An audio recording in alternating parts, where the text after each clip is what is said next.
Eu queria entrar aqui na palavra e que em nome de Jesus, teu coração possa estar como um terreno fértil para ouvir a palavra de Deus. E que em nome de Jesus, que você possa sair daqui, já é a expectativa do meu coração para essa noite, que você possa sair daqui bem melhor de como você entrou. Até pelo assunto que nós vamos estar tratando no dia de hoje, nós vamos estar falando de crise. E eu tenho certeza que, de algum momento, você passou por uma crise, ou você está passando por uma crise, ou você vai passar por uma crise. E que, em nome de Jesus, tudo aquilo que aqui será falado vai servir para você, para que você possa repensar, e que Deus possa confirmar essa palavra que vai ser ministrada no seu coração, assim como falou ao meu, para que você possa colocar em prática, em nome do Senhor Jesus, você começar a enfrentar as crises de forma diferente. Eu estava nessa semana ouvindo um curso que não tem a ver com a vida cristã, tem a ver com a vida secular. E um rapaz que estava ministrando esse curso, ele disse assim que no Brasil, mas isso se estende para o mundo inteiro, porque ele começou falando do Brasil, depois ele se estendeu e aumentou o leque, para o mundo inteiro, dizendo que nós vivemos em constante crises. Na verdade, nós nunca deixamos de ter crises. A gente sempre passou por crises. E teve um momento do curso que ele falou assim, teve um momento, daí ele ficou pensando, daí ele falou, não tem esse momento, a gente sempre passou por crise. A gente sempre esteve em uma crise. Então significa que nós não tivemos nenhum momento que a gente pode dizer assim, agora nós estamos vivendo em paz. Ou é uma crise política, ou é uma crise financeira, uma recessão e agora o corona, enfim, tantas coisas que nós já vivemos olhando para trás na nossa história, e que não se estende somente ao Brasil, mas ao mundo inteiro, como que a nós humanos, nós passamos e enfrentamos constantes crises. E aquilo foi falando muito ao meu coração. Quando ele falou aquilo, e a maneira que ele, porque a expectativa do coração dele, é que nesse momento que ele ficou pensando, era ele achar um momento de trégua. E ele não conseguiu achar, e ele disse, nunca tivemos, sempre tivemos em crise. E aquilo foi falando ao meu coração durante a semana e Deus confirmou para que pudéssemos assim ministrar essa palavra. Inclusive o texto que eu queria deixar aqui como base para a gente é um bem conhecido, a gente já ministrou várias vezes ele aqui, mas eu queria em nome de Jesus que você pudesse receber uma palavra nova nessa noite. A palavra de Deus diz assim que ela se renova todos os dias. Pode ser ministrada uma palavra 100 vezes, ela vai ser 100 vezes ministrada de forma diferente. Porque a palavra de Deus, ela se renova todos os dias no nosso coração. E eu queria que você abrisse a palavra de Deus em João capítulo 16, verso 33. Jesus falando sobre crise. João capítulo 16, verso 33. Jesus disse assim, João, para quem está procurando, capítulo 16, verso 33. João 16, 33. Ele diz assim, tenho-vos dito isso, para que em mim tenhais paz. No mundo tereis aflições, mas tende bom ânimo, eu venci o mundo. É um versículo que talvez eu nem precisaria falar para você procurar, que você já sabe dele de cor. Jesus dizendo sobre as dificuldades e sobre as aflições que viriam sobre as nossas vidas. E eu costumo dizer sempre, quando eu ministro esse versículo aqui, vem na minha mente isso, que Jesus ele nunca enganou ninguém. Ninguém. Tem gente que tenta transformar a palavra do Senhor, a palavra da verdade, enganando as pessoas para que as pessoas possam vir estar aqui, enganando. Dizendo que talvez você aceitando Jesus como Senhor e Salvador, tua vida vai ser um mar de rosas, que você não vai ter dificuldade nenhuma na sua vida. Não é verdade. As dificuldades virão, continuaremos tendo dificuldade, às vezes até mais do que nós tínhamos, mas existe uma diferença. Você está andando no caminho certo, que Jesus disse que era um caminho estreito, e aonde você vai chegar no destino desse caminho é um lugar onde o Senhor separou para mim e para você. No lugar onde não tem choro, não tem pranto. No lugar onde o Senhor já tem preparado a nossa morada. No lugar que a gente vai viver de eternidade a eternidade com Ele. E nessas crises, nessas dificuldades que nós iremos encontrar nessa caminhada cristã, a gente tem a garantia que o Senhor está com a gente. Quando nós aceitamos a Jesus, nós recebemos essa promessa, que você teria aflições. Jesus está dizendo aqui, não sou eu que estou falando, Jesus está dizendo, mas com uma diferença, Ele está dizendo assim, ó, apesar das aflições, não se entristeça, levanta a sua cabeça, tenha bom ânimo, porque você já é vencedor em mim, porque eu já venci o mundo por você, amém? Glória a Deus, glória a Deus. Mas as crises virão, continuarão. Talvez crises na nossa família, talvez crise na questão material, com relação a recursos financeiros, talvez crises no trabalho, crises em relacionamentos, crises talvez até na própria igreja. Porque essa igreja que nós estamos vivendo aqui, ela não é uma igreja perfeita. A igreja perfeita nós vamos viver quando nós estivermos lá no céu com o Senhor. Essa igreja aqui, todas que estão espalhadas sobre a terra, elas são igrejas imperfeitas. E vou fazer um parênteses. Nunca busque uma igreja perfeita, porque você não vai encontrar, de verdade. Porque as igrejas irão falhar, as pessoas que fazem parte da igreja vai falhar, vai errar, porque nós somos humanos e somos passivos de erro. Então vai acontecer até mesmo crise aqui dentro da igreja. Crises estão constantemente batendo a nossa porta.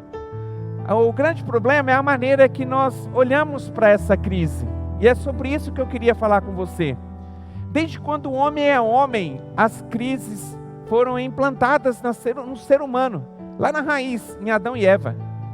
Adão e Eva, que era para estar vivendo num lugar que talvez era para nós estarmos lá, num lugar preparado por Deus para que não tivesse o pecado e que nós pudéssemos viver ali num lugar, num paraíso, onde o Senhor separou para nós, começando com Adão e Eva. Mas Deus nos presenteou com um presente lindo, maravilhoso. E infelizmente esse presente nós não soubemos lidar com ele. O ser humano não soube lidar com ele, que é o livre-arbítrio, o poder da decisão. Está na nossa mão o poder de decidir sobre a nossa vida. O Senhor não imputa nada sobre você, Ele não obriga você a fazer nada. O Senhor permite que você tome as suas decisões. E esse presente chama-se livre-arbítrio. É uma bênção na nossa vida. Já pensou se nós não tivéssemos o poder nas nossas mãos de decidir? Onde louvar e engrandecer o Senhor seria uma obrigação, não porque nós entendemos que Ele é Deus. Como é que seria o Senhor recebendo o louvor e a adoração de alguém que está fazendo por obrigação, não porque está fluindo do seu coração? Será que tem algum significado isso? Não.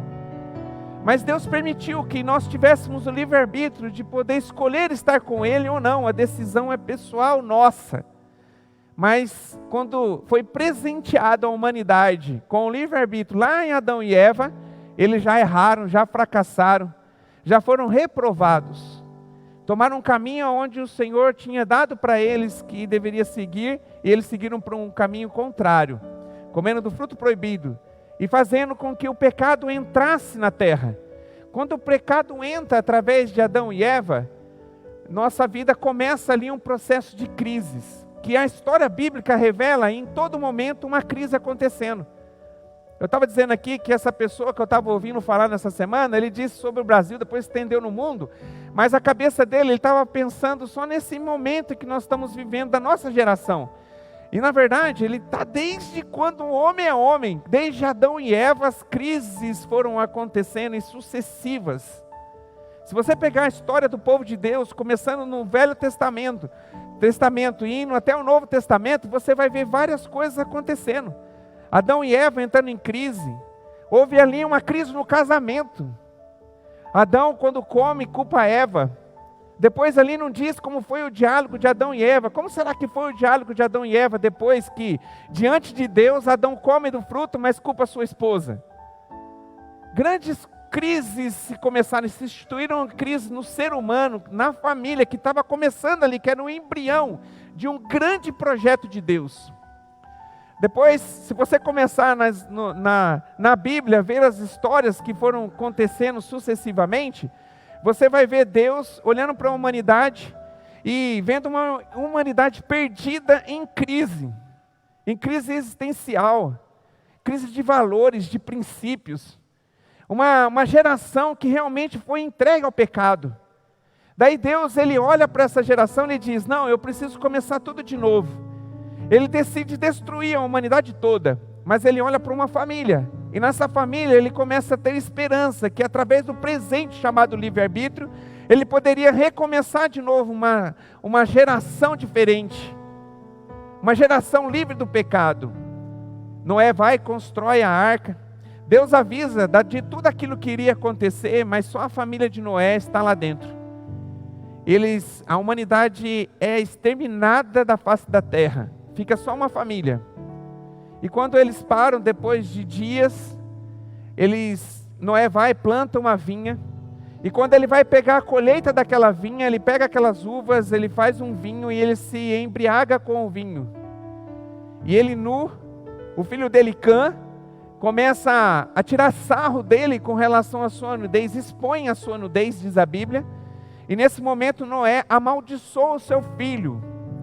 E o pecado e a maldição começam a ser novamente instaurada sobre uma família que era novamente um projeto de Deus, para que pudesse ter uma humanidade sem pecado, mas com um livre-arbítrio. E ali começa tudo de novo. O pecado se instaura de novo na humanidade. Depois dali, eles vão para um lugar, para uma planície, e vão ali todo mundo morar num lugar já com muita gente morando, população já grande, e eles começam a construir uma torre, porque eles queriam chegar ao céu, porque eles se achavam os todos poderosos. E Deus não se alegra com aquilo, e é instaurada uma nova crise. A linguagem,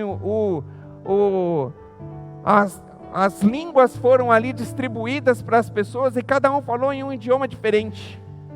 E começou a ter uma crise, porque eu estava falando numa língua que o meu irmão que estava do meu lado, ele me escutava, e eu podia ouvir ele e entender ele. E de repente, ele está falando numa língua que eu não compreendo. E as línguas foram espalhadas. E ali termina o projeto da Torre de Babel. Crise se instaura sobre uma geração que chegou até nós. E você conhece a Bíblia, são várias histórias. São momentos de crises, momentos que eles levantam e saem da crise, voltam para a crise, e assim vai, em constante crise a humanidade vivendo através das histórias verdadeiras narradas na palavra de Deus. Chegamos em Jesus. Jesus nasce diante de uma crise. Jesus nasce no momento em que o povo romano tinha dominado Israel. E eles estavam vivendo num momento de muita luta, de muita dificuldade. Muita luta. Jesus já nasce em um momento de crise. E depois de Cristo, as crises continuam, e Jesus deixa aqui uma palavra em vida ainda. Ele traz uma palavra para aquelas pessoas que ali ouviam ele, para os seus discípulos, dizendo que nunca ia se cessar as crises, que as tribulações viriam. E uma conversa, Jesus falando com os seus discípulos, perguntaram para Jesus quando seria o fim. Daí Jesus, ele conta o fim, falando de crises, que está em Mateus capítulo 24. Eu queria que você abrisse a palavra comigo, para que a gente possa fazer uma parte dessa leitura. Quando eles chegam para Jesus e perguntam, mas Jesus, será que, é como se ele estivesse dizendo assim, será que as crises vão permanecer sempre? Como é que vai ser o fim disso? Daí ele diz assim, o fim vai ser em crise. Daí ele fala que é um capítulo apocalíptico, ele fala do final dos tempos, Jesus falando em Mateus capítulo 24, onde ele vai ensinar os discípulos aquilo que iria acontecer nos próximos dias, que é o momento que nós estamos vivendo agora. Aquilo que nós estamos vivendo como realidade hoje, nós estamos vivendo tudo aquilo que foi narrado por Jesus, nesse capítulo de Mateus 24, sobre a questão do fim dos tempos. Nós estamos vivendo o fim dos tempos. A gente está vivendo aquilo que a Bíblia chama de princípio das dores, onde os conflitos iriam aumentar, onde as lutas seriam ainda maiores. E ele diz assim, eu queria ler com você, começando do verso 3, Mateus 24, a partir do verso 3. Ele diz assim, estando assentado no Monte das Oliveiras, chegaram-se a ele os seus discípulos, e em particular dizendo: dize-nos quando serão essas coisas, e que sinal haverá da tua vinda e o fim do mundo? E Jesus respondendo disse-lhes: acautelai-vos, que ninguém vos engane, porque muitos virão em meu nome dizendo: eu sou o Cristo, e enganarão a muitos. E ouvireis de guerras e rumores de guerras. Olhai e não vos assusteis, porque é mister que isso tudo aconteça, mas ainda não é o fim. Porquanto se levantará nação contra nação, reino contra reino, e haverá fomes e pestes, terremotos em vários lugares. Mas todas essas coisas são os princípios de dores. E então vos hão de entregar para seres atormentados, e matar-vos-ão, e sereis odiados de todas as nações por causa do meu nome. Nesse tempo muitos serão escandalizados, e trair-se-ão uns aos outros, e uns aos outros se odiarão. E surgirão muitos falsos profetas, e enganarão a muitos. E por se multiplicar a iniquidade, o amor de muitos esfriará. Mas aquele que perseverar até o fim, esse será salvo. Aquele que perseverar até o fim, esse será salvo. Em nome de Jesus.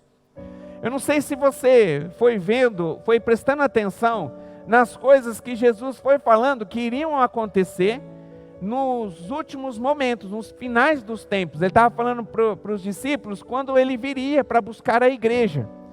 Daí ele está dizendo aqui os sinais, aquilo que iriam acontecer para que ele viesse.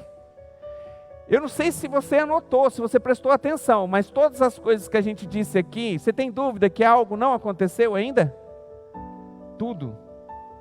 Fome, peste, terremoto, pessoas se levantando como sendo o Salvador, o Cristo, enganando muita gente, nação lutando contra a nação, luta, dificuldades. Aqui você pode ver que todas as coisas que foram narradas, eles mostram e revelam o tempo que nós dizemos hoje. Talvez a gente poderia ainda achar que não teria uma peste, que nós vivemos agora, que foi o Covid. Sim ou não? Verdade.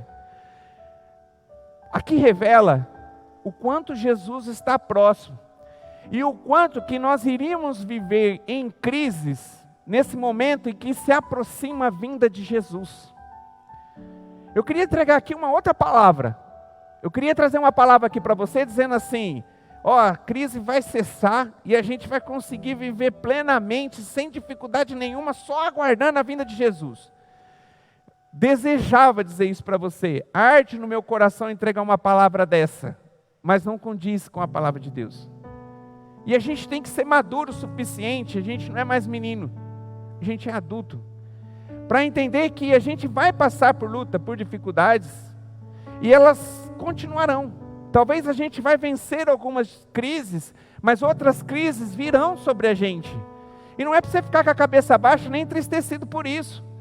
Porque como eu disse, se você está em Cristo, independente da crise que você está vivendo, Ele está com você, irmão. Ele está te sustentando.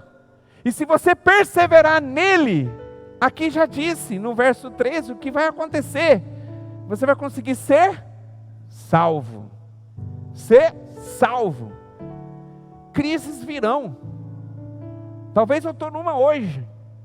Estou saindo de uma crise. Já prepara seu coração, porque outra pode ser instaurada no dia de amanhã. Mas você não está sozinho. O Senhor está com você. O Senhor está te sustentando. O grande segredo aqui, desse contexto todo que eu pintei aqui, sobre crises, está no remédio para que a gente possa conseguir ter um objetivo, um alvo, que é ser salvo. E a palavra-chave é a perseverança, é a resiliência, é a gente suportar esses momentos em que nós estamos vivendo. E a palavra de Deus diz que nada, nenhuma tentação, nenhuma turbulência que está na sua vida, que está tentando tirar você do caminho do Senhor, é maior do que você. E se for maior, a Bíblia diz, o Senhor entra em providência a seu favor. Então significa que eu não sei o tamanho da sua luta e a crise que você está vivendo, mas eu posso dizer com toda a propriedade, segundo a palavra, que você é forte o suficiente nele para você poder suportar e perseverar diante dessa crise. Amém? Você tem condição sim, mas infelizmente tem muitas pessoas que estão deixando de viver o verso 13, aonde está sendo instaurado a crise, e está abandonando o Senhor, a vida cristã, e está desistindo da própria vida diante das crises. Muita gente, e aqui, na palavra que nós acabamos lendo aqui, revela isso, aonde nós falamos aqui que por aumentar a iniquidade, o amor de muitos iriam esfriar, e a gente está vivendo esse momento de esfriamento da fé, para aqueles que desistiram de perseverar. Eu não sei você, irmão, mas para mim, a minha fé não está condicionada àquilo que Deus tem para me dar. A minha fé está condicionada àquilo que Deus é para mim. E para mim, Ele é um Deus todo-poderoso, Ele é meu Pai. E eu sei que um dia eu vou estar morando com Ele de eternidade a eternidade. A minha fé não está vinculada àquilo que eu recebo de recompensa nessa terra. Está aquilo que eu vou receber de recompensa quando eu estiver com Ele na eternidade. A maneira em que você hoje até mesmo avalia aquilo que Deus pode te dar, pode prejudicar você a perseverar ou não. Pode levar você a não perseverar no Senhor. Se você pensa que o Senhor tem como obrigação a transformar a sua vida aqui nessa terra, dando tudo aquilo que você precisa aqui, talvez você vai ser um dos candidatos a esfriar na fé. A gente precisa ser adulto, gente. A gente não é mais criança. A gente não é mais menino. Apesar de o Senhor estar com a gente. Apesar de eu tenho a garantia que eu sou mais que vencedor nele. Apesar das dificuldades e das lutas, das crises que ainda virão e daquelas que ainda estou passando, o Senhor está comigo e Ele sustenta cada um de nós. A gente vai passar pela fornalha, mas o Senhor vai estar com a gente nos guardando lá na fornalha. A gente vai ser talvez jogado na cova dos leões, mas o Senhor vai estar com a gente, fechando a boca dos leões, mas a tribulação vamos viver, mas Ele vai estar com a gente. Em nome de Jesus. O segredo aqui é perseverar. E eu queria dizer algumas coisas com relação à perseverança, para você guardar no seu coração. E eu quero desafiar você para que você não só escute aqui agora, mas que você possa ou anotar, ou ouvir de novo a mensagem que vai estar na internet, para que você possa refletir sobre a sua vida. Como é que você está vivendo e enfrentando as suas crises? Porque talvez você vai ter que mudar de direção. Porque o caminho que você está seguindo é um caminho que vai te levar à perdição, você vai ser derrotado na crise. E nós estamos aqui, o Senhor permitiu essa palavra, para que você possa vencer na crise. As crises virão, mas você, no Senhor Jesus, você é mais que vencedor. Amém? Glória a Deus. Então, a primeira coisa que nós precisamos fazer quando nós nos encontramos em crise, é nós identificarmos a origem da crise. Aonde está a origem da crise? Porque talvez a crise foi instaurada porque você errou. Porque você falhou. Talvez teve crises, e você talvez está vivendo uma, que não depende de você. Mas ok, mas se você identificando a crise, a raiz, a origem, perdão, você vai conseguir agir de forma assertiva para que você possa começar a mudar essa realidade. Então existe a necessidade da gente identificar, por que eu estou vivendo isso? Por que eu estou passando por esse momento de tribulação? O que compete a mim para que eu possa modificar? É algo que eu gerei isso? Foi eu que errei? Foi eu que falhei? Porque daí você vai começar a entender quais atitudes que você precisa fazer para que você possa reverter esse momento de crise. Talvez você vai descobrir que nesse momento de crise, para que você possa começar a ver solução nela, você trazendo para a sua vida um arrependimento. Talvez você vai começar a descobrir que você vai ter que liberar perdão, porque talvez a crise foi instaurada por falta de perdão. A gente precisa identificar o momento de crise que eu estou vivendo, o que compete a mim, o que eu tenho colaborado e contribuído para que eu possa permanecer nessa crise, para que eu possa começar a mudar isso, essa realidade. E Deus deu uma palavra para mim sobre isso. Em Josué capítulo 7, não precisa abrir que eu vou contar a história. Em Josué capítulo 7, Josué tinha vencido uma grande batalha, a batalha de Jericó. Um povo que não estava preparado para a guerra, conseguiu, através do poder de Deus, conquistar uma cidade. As muralhas caíram, eles entraram, conquistaram aquela cidade. E o Senhor tinha deixado uma palavra para Josué, que nada daquilo que fosse deles, ouro, prata, qualquer coisa que estava naquele lugar, não era para que eles pudessem levar.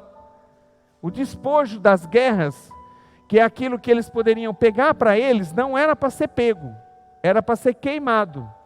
Não era para fazer nada, era só para conquistar aquela cidade, queimar tudo, acabar com aquela cidade e sair. Beleza, Josué orientou o povo e assim fizeram. De repente tinha o desafio de uma segunda cidade, que era a cidade de Ai, que era uma cidade bem menor, não era uma fortaleza como Jericó. Daí eles vão espiar essa cidade e começam a entender que não precisa ir todo o exército para poder conquistar essa cidade. Com um pequeno número de pessoas, eles iriam conseguir. 2, 3 mil homens seriam necessários para que eles conquistassem Ai. E assim eles foram, já comemorando a vitória, antes mesmo de lutarem. E quando eles chegam em Ai, eles são surpreendidos com o exército, e eles fracassam nessa missão, e muitos homens morrem. Homens de Josué morrem. Josué não compreende, não entende. A Bíblia diz que ele arranca a sua roupa, senta em cinzas e começa a buscar uma resposta de Jesus, de Deus, para poder entender o que tinha acontecido. Uma cidade que não era preparada para a guerra, que seria tão fácil a conquista, foram derrotados. E ele começou a buscar a origem. Ele não aceitou aquela derrota e começou a buscar em Deus. Deus, o Senhor esteve com a gente numa cidade que era impossível a gente conquistar. O Senhor estava com a gente conquistou Jericó. Agora numa cidade tão simples que é Ai, nós fomos derrotados, alguma coisa está errada. E ele foi em busca da origem. E ele chegou na origem. A palavra de Deus diz que tinha um homem chamado Acã, que ele pegou algumas coisas, alguns objetos e levou escondido, ferindo a ordem que Deus havia dado, que tudo deveria ser destruído. O erro de um homem trouxe a morte de muitas pessoas e uma destruição para o exército de Josué, de Deus, porque Deus não estava mais com ele diante do pecado. Diante do pecado de uma pessoa, atrapalhou com que eles pudessem conquistar aquela cidade. E ele foi na origem, Deus revelou para ele quem era. E o final da história, Acã foi apedrejado, ele e sua família, e todas as coisas dele foi queimada. Eles encontraram a raiz. Eles não poderiam prosseguir de novo sem consertar, sem entender o porquê que eles tinham entrado nessa crise. E resolveram, e descobriram, e agiram. Quando a palavra de Deus diz perseverar, não é para você perseverar com os braços cruzados. É para você perseverar agindo naquilo que é competência sua.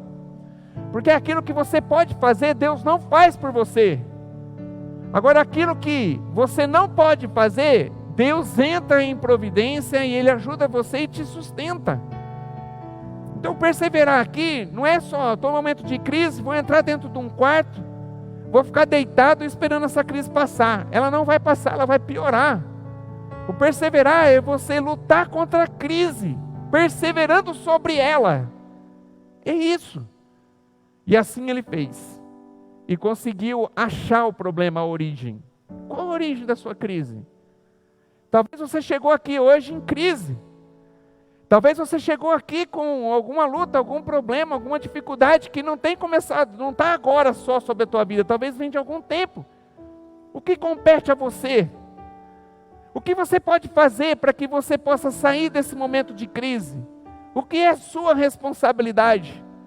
O que é a responsabilidade de Deus? Só que Deus só vai começar a agir quando você fazer a sua parte. Você precisa descobrir a origem. Amém? A segunda coisa é aquilo que nós já lemos em João capítulo 16, verso 33. Ter bom ânimo, não se deixar abater diante da crise. Você não ser um derrotado na crise. Crise, um momento de crise é momento de guerra, não é momento de se abater, é momento de levantar a cabeça e enfrentar a crise. Não é você ficar com a cabeça baixa, entristecida e parar de guerrear, parar de lutar. Jesus estava dizendo, tenha bom ânimo, levanta a cabeça, muda o seu semblante e enfrenta essa crise. Vai para frente, você consegue. Em Provérbios capítulo 24, verso 10, diz assim, se te mostrares fraco no dia da angústia, é que a tua força é pequena. Se você se mostra fraco, se mostra com semblante caído, já assim, já mostrando que você é um derrotado, eu já sei o que vai ser o final. Você vai ser vencido por essa crise, mas o Senhor não te fez para ser um perdedor, o Senhor te fez com toda a condição de você perseverar e vencer essa crise, esse momento, essa dificuldade, essa luta que você está passando.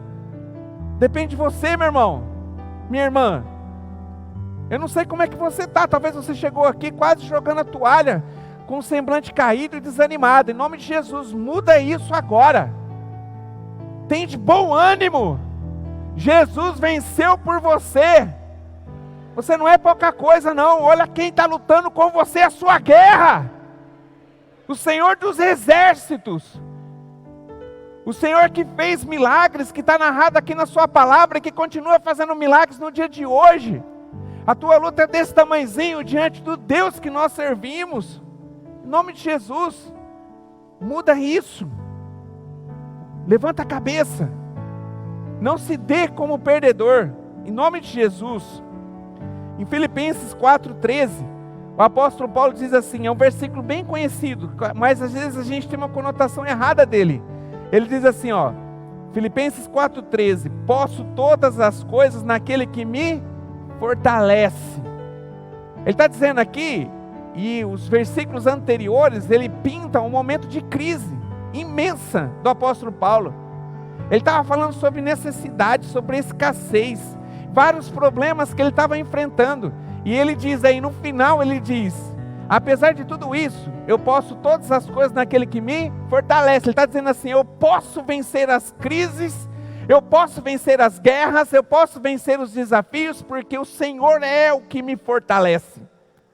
É isso que ele está dizendo. Será que você consegue hoje, como o apóstolo Paulo, tomar como verdade essa frase no seu coração? Você pode dizer hoje, eu posso todas as coisas naquele que me fortalece? Sim ou não? Então vamos lá? Eu posso todas as coisas naquele que me fortalece. Ficou fraquinho, pode ser mais forte? Vamos lá? Eu posso todas as coisas naquele que me fortalece. Você pode vencer essa crise que você está vivendo? Sim ou não? Sim, porque quem te fortalece? É o Senhor. Mas quem que vai para a guerra? Você. Mas quem que te fortalece? O Senhor. Ele é com você. Você vai conseguir passar sim. Em nome do Senhor Jesus. Em nome de Jesus. Levanta essa cabeça, viva pela fé. Talvez você está vivendo o auge da crise. O lugar mais difícil da crise. O momento em que você está se sentindo mais abatido por essa crise. Irmão, em nome de Jesus. Está perdida. Essa crise que estava tentando perder você, acabar com você, ela já foi derrotada em nome de Jesus. Usa a fé. Usa a fé, aquilo que significa fé. Começa já a celebrar ao Senhor por aquilo que você vai viver, que ainda você não viveu, mas pelos olhos da fé, já aconteceu. Essa crise já passou. E talvez essa crise que você está vivendo é para te fortalecer para uma outra maior que virá, mas vai ser uma grande experiência, porque o Senhor é com você. E Ele vai entregar nas tuas mãos a vitória que você precisa, mas você tem que fazer a sua parte. Não adianta, irmão. Não é só você entrar em oração. A oração ela faz parte sim. Não se vence, não se persevera sem a oração. A oração é uma das coisas, o último item meu aqui é o poder da oração na perseverança. Ninguém se sustenta numa crise se não pagar o preço da oração, da busca, do relacionamento com Deus, do conhecer da palavra, de colocar o joelho no chão, de compartilhar as suas crises, as suas lutas com aquele que realmente pode te ajudar, que é o Senhor. Não existe vencedores sem joelho no chão. Nós vencemos a maioria das nossas guerras com as atitudes, e uma das atitudes principal é dobrar o joelho, orando. Não estou dizendo que você tem que ser religioso a ponto de sempre estar orando com o joelho dobrado. Em qualquer lugar, irmão, aonde você estiver, começa a ter uma vida de oração. Onde você estiver, não precisa fechar. Às vezes a gente é tão religioso que a gente acha que a gente só pode orar ao Senhor quando a gente está com o olho fechado. Não está descrito isso na Bíblia. Existe uma recomendação de Jesus, ó, se você puder, não está dizendo que você tem que fazer isso, mas se você puder, no momento de oração, entra no seu quarto em secreto e fala com o Senhor. Mas se você não puder estar no quarto em secreto, você pode estar orando em todo lugar, porque a recomendação de Jesus é a gente estar orando sem cessar. Nossa oração não se finda no amém. Se a sua oração está acabando quando você acaba aqui o culto, e você diz um amém, ali acabou a sua oração, é como se você estivesse despedindo de Jesus, de Deus, para que você possa viver outros momentos da sua vida, e você voltar para a sua casa à noite, você trazer Deus de novo através da oração. A maneira que você está vivendo a vida cristã é errada. Você não vai ter força para perseverar. A oração é sem cessar. Eu estou todo o tempo. O amém meu na minha oração não é despedindo de Jesus, porque Ele continua comigo. Não é despedindo de Deus, porque Ele continua comigo. Eu estou no carro, eu estou orando. Eu estou no meu trabalho, eu posso falar com Ele, porque Ele está ali comigo. Pode ser instaurada uma crise onde eu estiver, Ele está comigo, e eu confio nele. A gente tem que viver assim, irmão, em nome de Jesus, amém? Glória a Deus. E uma das coisas para a gente perseverar, para a gente terminar, você precisa saber muito bem o valor da sua recompensa.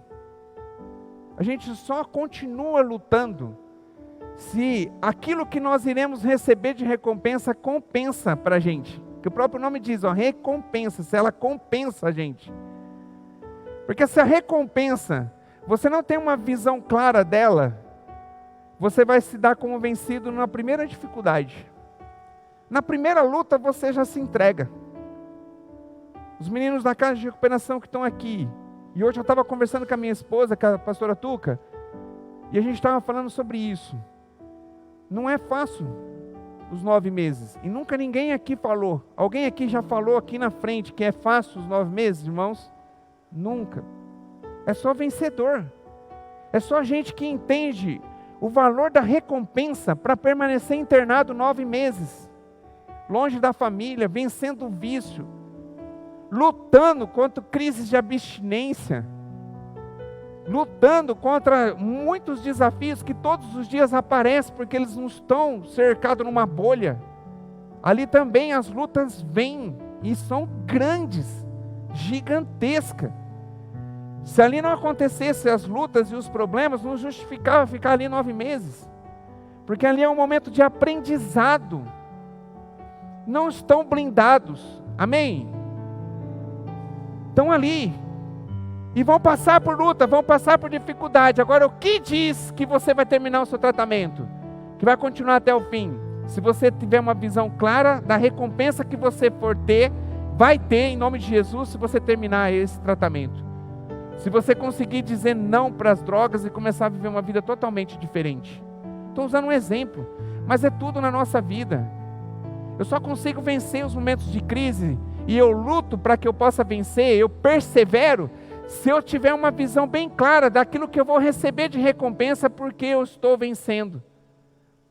E eu quero deixar um versículo aqui, que está em 1 Coríntios capítulo 2, verso 9.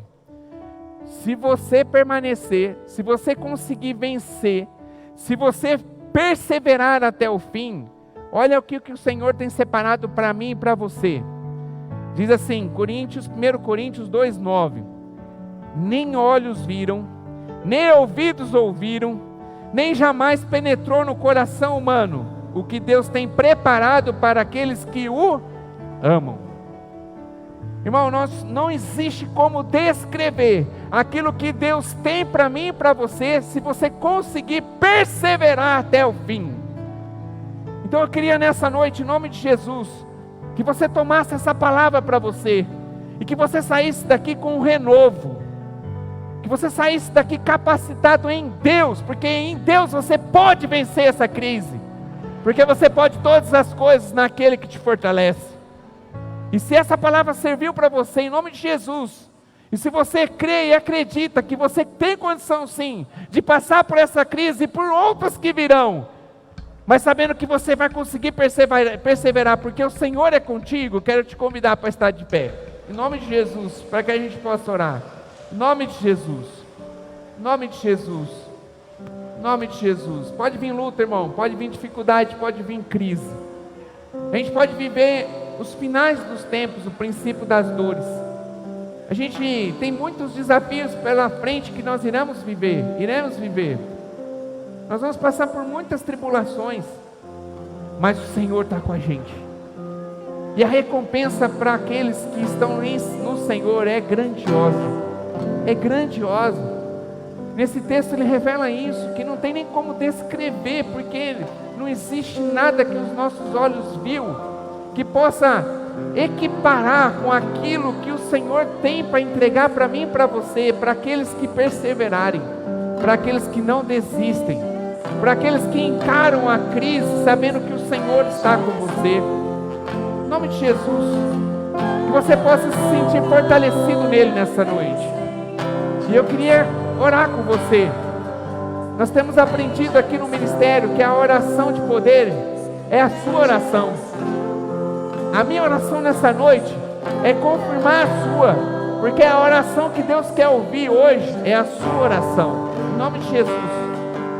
Talvez você entrou aqui com crise no seu casamento, talvez com crise instaurada dentro da sua família, você estava pensando em desistir, em jogar a toalha, talvez você estava pensando em dar um fim em tudo isso. Em nome de Jesus, o Senhor manda dizer para você que essa crise que foi instaurada na sua vida, você tendo a atitude certa e sabendo que Ele está contigo, vai passar em nome de Jesus. E você vai viver as promessas que o Senhor tem para a sua família, em nome de Jesus. Talvez você chegou aqui desanimado, talvez passando por uma crise na questão financeira, talvez está sendo difícil colocar o pão nosso de cada dia sobre a sua mesa. Em nome de Jesus, o Senhor manda te falar que a palavra de Deus diz que o pão nosso nunca vai faltar na sua mesa. Você pode estar sim passando por um momento de crise, mas não desista, as portas serão abertas para você se você perseverar. E você vai conseguir sim passar por esse momento de crise, e a vitória do Senhor é grandiosa sobre a sua vida. Eu não sei em qual área que é que você tem passado. Talvez você está passando uma crise espiritual. Talvez você deixou de sentir a presença de Deus. Talvez você está aqui ouvindo toda essa palavra e ela não faz sentido para você, porque você não consegue mais sentir o Senhor. Em nome de Jesus, Ele está aqui para poder também fazer com que você vença essa crise espiritual. E o caminho para isso é o arrependimento. E Ele está tocando no seu coração nessa noite para que você possa se arrepender em nome de Jesus, para que você possa vencer essa crise espiritual, para que as portas possam ser abertas, para que o Senhor te abençoe, para que você possa estar fortalecido nele, em nome de Jesus. Talvez foi você que instaurou essa crise espiritual, pela descrença, pela falta de fé, porque talvez você deixou de acreditar, deixou de dobrar seus joelhos, deixou de ouvir a palavra, mas hoje o Senhor quer ver você de volta. E Ele está aqui entregando essa palavra para você, dizendo que há tempo para que você possa corrigir tudo isso. E Ele não está aqui para te culpar, Ele está aqui para te abraçar. Depende da sua atitude. Vença essa crise espiritual que talvez você está vivendo, em nome de Jesus. Talvez é uma crise emocional, A tristeza toma conta do seu coração diante de tudo que você está vivendo. Em nome de Jesus, segue a palavra, tenha bom ânimo, levanta a cabeça, olha para Jesus, Ele está com você. Esse momento é temporal, vai acabar, pode vir crises depois, mas essa crise que você está vivendo, ela é temporal. E você vai conseguir vencer, se você entender, se fortalecer nele. E Ele está aqui, em nome de Jesus, tocando no seu coração. Eu não sei qual é a sua necessidade, eu não sei a crise que você está vivendo, mas eu sei de uma coisa: o Deus que pode te livrar dessa crise, te sustentar, para que você possa perseverar fazendo a sua parte, Ele está aqui. E Ele quer mudar a sua história, Ele quer mudar a sua realidade. Por isso, feche seus olhos. Em nome de Jesus, feche seus olhos. Deixa Deus falar seu coração. Em nome de Jesus. Em nome de Jesus. Faça a sua oração. Depois a gente vai finalizar com uma oração congregacional. Mas faça a sua. Aproveite esse momento. Em nome de Jesus. Canta, cheia, para ler, cantará lá, balabalás. Fala, Senhor. Fala o coração, Senhor. Em nome de Jesus. Muda a história, Senhor, nessa noite. Em nome de Jesus. Nós possamos sair desse tempo de crise, de luta, de dificuldade, Senhor. Em nome de Jesus. Tendo a atitude certa, a atitude correta. Ai, em nome de Jesus. Cantará lá, balabalás. Cantará lá, balabalás. Faz a obra, Senhor, sobre esse lugar.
Agradecemos, Senhor, nessa noite. Nós sabemos, ó Pai, que o Senhor está aqui. Podemos sentir a presença de um Deus vivo, poderoso neste lugar. Apesar dos nossos olhos naturais não poderem ver o Senhor, mas nosso coração sente a presença do Senhor neste lugar. E agora, ó Pai, que o Senhor possa estar recebendo cada oração que agora chega diante de Ti, ó Pai, para que em nome de Jesus nós possamos, fortalecidos no Senhor, vencer as crises, vencer as dificuldades, tendo a atitude certa, correta diante das crises, que eu sei, Pai, que tem muitos que aqui estão vivendo, ou que não viver, Pai, porque a Tua palavra nos garante que as crises virão, mas em nome de Jesus, nós queremos aqui, ó Pai, a Tua proteção, que nós possamos fazer todas as coisas, porque o Senhor é conosco, ó Pai, em nome de Jesus, que nós possamos ser mais que vencedores, porque é o Senhor que luta conosco. Ó Pai, em nome de Jesus, direciona as nossas vidas, nos protege, nos guarda, nos capacita, ó Pai. Que nós possamos ser incomodados pelo Espírito Santo, para que a gente possa pôr nosso joelho no chão. Que nós possamos, ó Pai, investir em comunhão contigo. Que nós possamos, sim, orar sem cessar. Que nosso amém não seja uma despedida, mas seja, Pai, em nome de Jesus, apenas um diálogo que se pinta, mas que a Sua presença permaneça em nós. Pai, abençoa, Senhor, a Tua igreja. Abençoa aqueles que estão conectados conosco, que talvez chegaram para o culto pensando em desistir. Pai, em nome de Jesus, dá um renovo, ó Pai, sobre a Sua igreja nessa noite, para que nós possamos suportar e perseverar, para que a grande recompensa descrita aqui no último verso, ó Pai, no verso 13, que nós possamos receber do Senhor, garantir a permanência, a perseverança, a salvação em Cristo Jesus. Obrigado, ó Pai, por tudo, obrigado pelo Teu cuidado. Obrigado por essa noite, em nome do Senhor Jesus. Amém. Glória a Deus. Uma salva de palmas, Senhor Jesus.